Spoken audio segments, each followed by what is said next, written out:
Gold trusted gold buyers. మీరు తాకట్టు పెట్టిన బంగారాన్ని విడిపించి ఈ రోజు ఉన్న మార్కెట్ ధరకు కొనబడను. ఇంత ఇంటర్వ్యూలో ప్యారడీ ఒక్కటి కూడా అడగకపోతే అసలు ప్యారడీ అడగలేదంటారేమో ప్రేక్షకులు. ఒక్క ప్యారడీ చెప్పండి సార్, నా కోసం కాకపోయినా ప్రేక్షకుల కోసం చెప్పండి. అయ్యో ఇవిడేంటి అసలు ప్యారడీనే టచ్ చేయలేదని అంటారు ఎండ్ ఆఫ్ ది డే.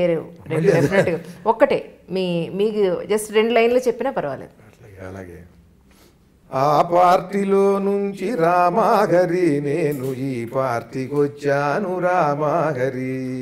ఏ పార్టీలో ఉన్న రామాహరి, నేను చేసేది ఏముంది రామాహరి, ఇరగదీసేది ఏముంది రామాహరి. అన్నమక్కరలేదు రామాహరి, ప్రజల అభివృద్ధి తింటాను రామాహరి, దేశ ప్రగతి భోంచేస్తాను రామాహరి. స్టేటు ఏమైతేనేం రామాహరి, నా సీటు ముఖ్యంగాని రామాహరి. నా దోపిడే కాదు రామాహరి, నా కొడుకు దోచాలి రామాహరి, నా మనవడు దోచాలి రామాహరి, ముని మనవడు దోచాలి రామాహరి, మీ కర్మ ఇంతే కృష్ణహరి. అది ఇప్పుడు ఇది రాజకీయ నాయకులకి ఇది కాదా? మరి ఇదే కాదు. ఇప్పుడు ఆ పార్టీలోంచి వచ్చినప్పుడు కండువా కప్పాలి. కండువా కప్పి మరి ముఖ్యమంత్రి మరి పార్టీ అధిష్టాన అధినేత పిలుస్తాడు కదా, పిలిచినప్పుడు ఆ వచ్చే పార్టీలోకి వచ్చేవాడికి స్వాగత గీతం కూడా రాశా. నేనేమన్నా ముఖ్యమంత్రినా, పార్టీ అధినాయకుడినా? మా పార్టీలో నువ్వు చేరాల మళ్ళీ, మీ పార్టీలో ఇంకా పెరగాలి లొల్లి. మా పార్టీలో నువ్వు చేరాల మళ్ళీ, మీ పార్టీ వాళ్ళంతా కుమలాలి కుళ్ళి. పార్టీ నువ్వు మారాల, పదవినే నీయాల, ఇద్దరం ప్రజలని గజిబిజి చెయ్యాల. నేనిచ్చే పదవికి నువ్వు కిలకిలా నవ్వాల. నీ కులము నా పార్టీ తెరచాప కావాల, మా పార్టీలో నువ్వు చేరాల మళ్ళీ, మీ పార్టీలో ఇంకా పెరగాలి లొల్లి. మీటింగులెట్టాల, చీటింగు చెయ్యాల, మళ్ళొచ్చే ఎన్నికల్లో మన పార్టీ గెలవాల. ఓటర్ని మన పార్టీ ముష్టోణ్ణి చెయ్యాలా, గోచీల పథకాల చిపచేతికియాల. మా పార్టీలో నువ్వు చేరాల మళ్ళీ, మీ పార్టీలో ఇంకా పెరగాలి లొల్లి. కలుస్తారు. కలిసిన తర్వాత వీళ్ళు ఎన్నికలకు వెడతారు.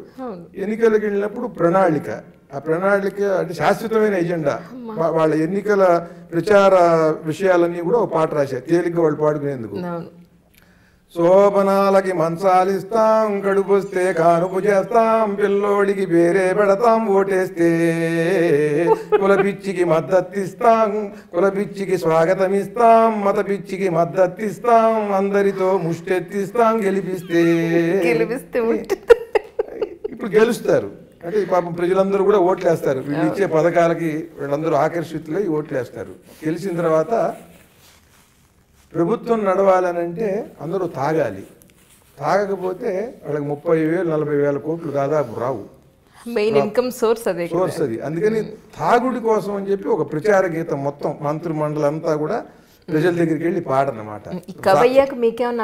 సామాన్యుడి దగ్గరికి మీకు చెప్తా నేను, దాటేద్దు మీరు, మీకు చెప్తా నేను, మీరు ముందు వినండి. ఎందుకంటే మీరు మీకేంటంటే దాటు వేయించేటువంటి పరిస్థితి మీరు తెస్తున్నారు. ప్రశ్న లేదు సరే, వీళ్ళందరూ వెళ్ళి తాగమని ప్రజల్ని కోరాలి. సామాన్యుడి దగ్గరికి వెళ్ళి తాగరా, ఫుల్లుగా తాగరా, నువ్వు తాగకుంటే గవర్నమెంటే నిల్లురా, దయచేసి తాగరా, తాగరా, ఫుల్లుగా తాగరా. చీకటైతే బెల్టు షాపు కన్ను కొడతది, అప్పు చేసి అయిన నిన్ను తాగమంటది. లివరు వ్యాధి అప్పులే మిగులు చివరకు, నువ్వు చస్తేనేమి బ్రతికితేమి గవర్నమెంటుకు. తాగరా, ఫుల్లుగా తాగరా. కడిగేస్తారు గవర్నమెంట్ని, సామాన్యం కడగలేదు. అడగటే అంటే ఇది ఒక ప్యారడీ అండి, ఇది ఉన్నదే లేనిది ఎక్కడా లేదుగా ఇందులో. నేను ఏది రాసినా ఉన్నదే చెప్తా. సత్యం చెప్పి నవ్వించడం కష్టం, కానీ నేను సత్యం చెప్తే మీరు నవ్వుతారు. అంటే మీరు ఎంత సత్యానికి ముఖం వాచి ఉన్నారో చూడండి, ఎంత దూరంగా ఉంటారు. నిజం. సత్యం చెప్పేవాడు లేక, సత్యం వినపడక మీరందరూ కూడా పెద్ద వ్యాక్యూమ్ ఉంది సత్యానికి. నేను అది చెప్తా, అందుకని మీరు ఆనందిస్తున్నారు. అది